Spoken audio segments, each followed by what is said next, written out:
आपने देखा अभी तो अजीत पवार के गुट वाले बोल रहे हैं, एकनाथ शिंदे के गुट वाले बोल रहे हैं कि भाई हमारे 7 सांसद हैं, आपने एक राज्य मंत्री बनाया। अजीत पवार के गुट वाले कह रहे हैं हमें कुछ मिला ही नहीं। तभी तो झगड़े धीरे धीरे शुरू होंगे। आपने मोहन भागवत जी का भी बयान सुन लिया चुनाव के परिणाम आने के बाद। क्या बोल रहे हैं मोहन भागवत जी? कह रहे हैं 1 साल से शांति की राह देख रहा है मणिपुर।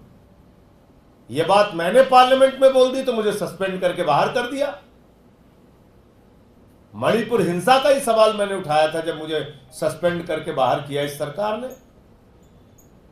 प्रस्ताव लेके आए मेरे खिलाफ निलंबन का, और अब वही बात खुद मोहन भागवत जी बोल रहे हैं। यह एक साफ संकेत है कि आरएसएस और बीजेपी में लड़ाई और टकराहट चल रही है। आपने सुना होगा चुनाव के दौरान नड्डा जी ने कहा था अब हमको आरएसएस की जरूरत नहीं है। साफ तौर पे बीजेपी के राष्ट्रीय अध्यक्ष ने कहा था अटल बिहारी वाजपेयी की बीजेपी अलग थी, उसको आरएसएस की जरूरत थी। मोदी की बीजेपी अलग है, इसको आरएसएस की जरूरत नहीं है। तो पहले तो बीजेपी वाले कहते थे आरएसएस हमारी मातृ संस्था है। आज मां बेटे का भी झगड़ा हो गया। ये मां बेटे का झगड़ा है। मोहन भागवत जी कह रहे हैं प्रतिपक्ष के साथ सही बर्ताव कीजिए।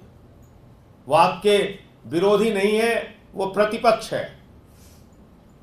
कभी इस मान्यता में विश्वास रखा? प्रधानमंत्री मोदी जी की सरकार ने एक एक करके आदमियों को तो आप जेल में डाल रहे हैं। तो मुझे लगता है कि ये जो आरएसएस के प्रमुख का बयान आया है, ये भी आपस में एक इनके बीच के झगड़े को प्रदर्शित करता है।